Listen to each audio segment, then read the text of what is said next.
Ito yung ilog nila dito guys na dinadaanan ng cargo. Lalim ng tubig nila ano. Tingnan mo. Ayan.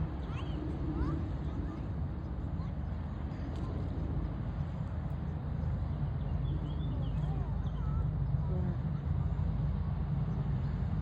Laki ng ship nila pang cargo. Tapos may naglalaro mga bata.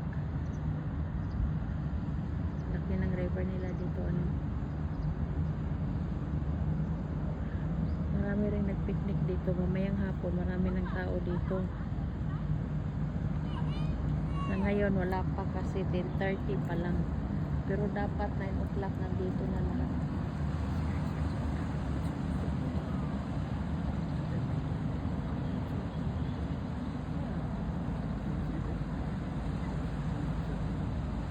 And why the kids still there?